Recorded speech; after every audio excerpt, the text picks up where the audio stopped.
Once in a while, it is released new gear that not only sounds good, but really inspire you.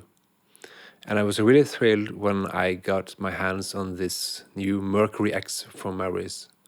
Being both a guitarist and a producer, I'm used to deep dive into all kinds of plugins and effects.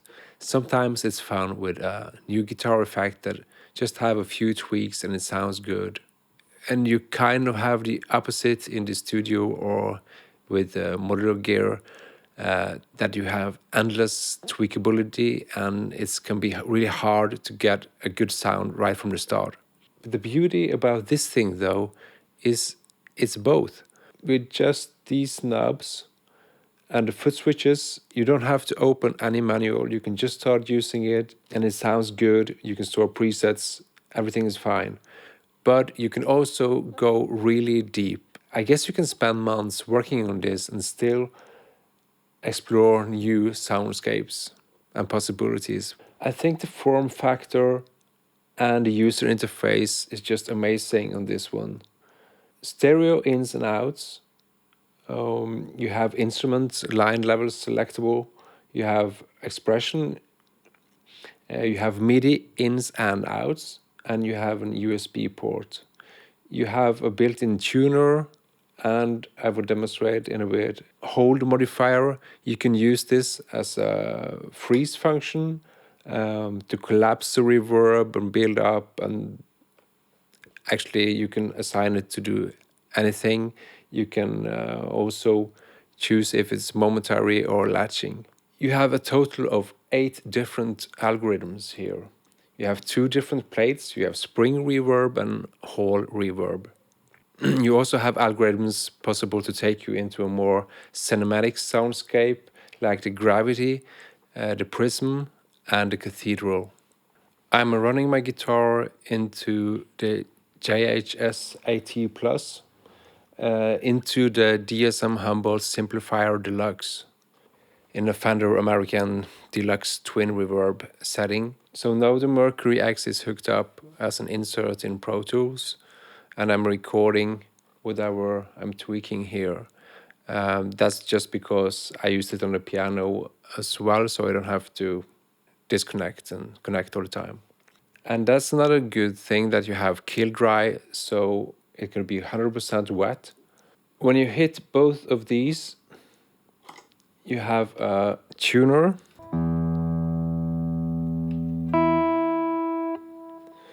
and just hit a foot switch to get out from it. And I just want to show you here, when you hit this, you can go to modifiers, hold attack, and here you can say it says latching.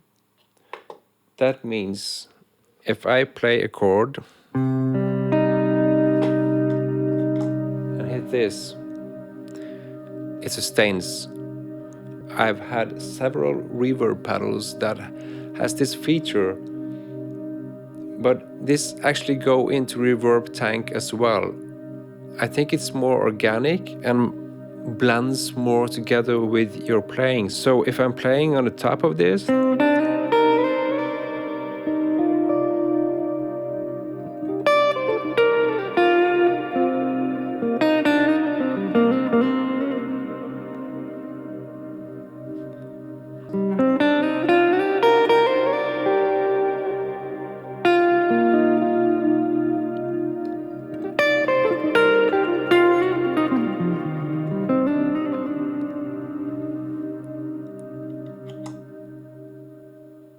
and it fades out naturally. So this is actually my new favorite freeze pedal. I've had them all, from the Electro Harmonics freeze, more like organ sounding. I've had a Game Changer. The Strymon Night Sky has the same feature, but I actually prefer this one. In a live situation, I guess I would have it set to momentary. Then it's only working when you're having the foot switch down. It's a little bit hard to...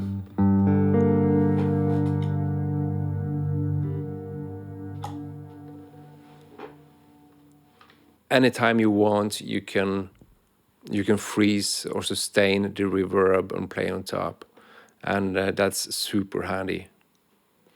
I won't go through every feature on this pedal because it would be a 4-hour long video, but I would mention that the pre-delay, it could go up to 2.5 seconds, and you can even have a tap tempo. That meaning you can use this as a delay as well, and you have all these kind of effects you can apply, and you can choose where you want to place them in the signal chain.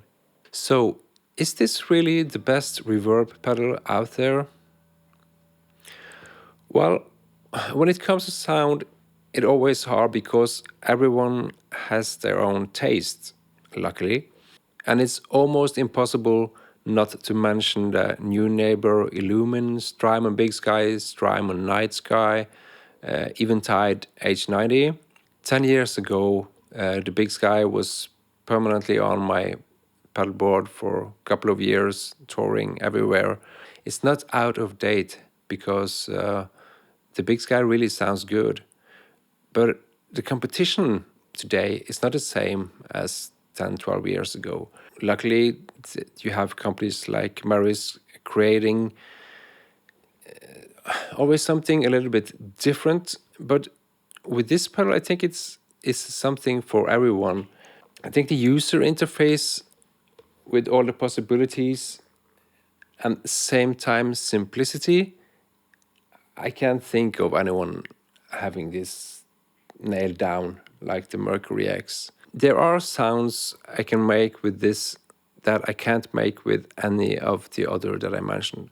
At the same time, the quality of each algorithm is just amazing, and you can have it to sound really like a studio grade lexicon, clean but still some modulation, to like really crazy reverbs and soundscapes that last forever. And then the reverb pedal is becoming more like an instrument than just a reverb pedal. And I think that this pedal, it inspires you to make or to sound different. But at the same time, the build quality and the sound is just so beautiful done. So to me, the only reverb pedal that comes maybe close is the new neighbor Illumin. There are a few algorithms that sounds just amazing on that one, but here everyone sounds good. To me, this is the best reverb pedal out there. I guess, and I know many of you will have different opinions, so please comment below. It's just a matter of taste, but I think this is going to be really hard to beat. So, pros and cons. Of course, this video has been a lot of the pros, and I have to be honest with you, I almost only have pros. Like 99% of everything I can talk about is pros. I have a few cons though. In mono, you can use this with relay or true bypass. I always build my pedal boards with true bypass because when it's a buffer or something, I can always hear the difference. Like with this one in stereo, it's buffered bypass, and I hear a small difference in sound, but in a live setting, it's gonna be really hard. But just sitting here playing the guitar straight into it, I can hear a little difference from the true bypass to the buffered bypass. Another small thing is, and I hope this is something maybe Meris could do something about. When you look at the display, you can see here that the fonts here are really small.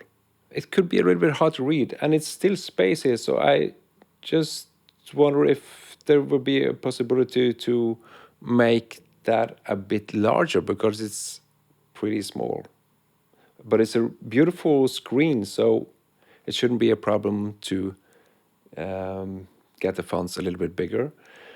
And the last thing, I guess for someone it's maybe not a con, but so if you want to bank up, you hit those, and you have to hit them again to actually bank up. So to me, I don't see the point of hitting them without banking up. So maybe that's a firmware update coming, I don't know. And there are rumors that it will be a desktop editor, and that would be just amazing. So here is just a few of my favorite presets. This is Gravity.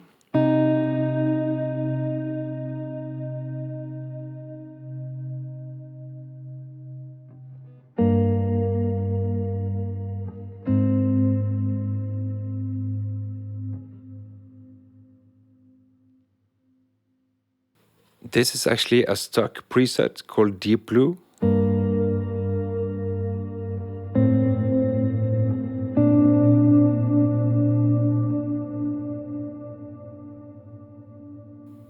Just listen to that beautiful tail.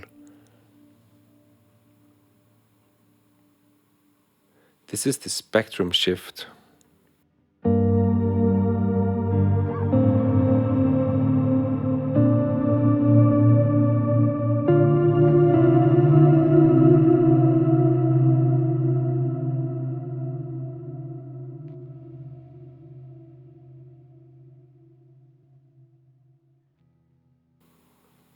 And here's the Cathedral.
Please leave a comment if you liked this video. If you have any questions, views, comments, I will try to answer them, everyone. And if you subscribe to my channel, I would appreciate it a lot. And thank you so much for watching.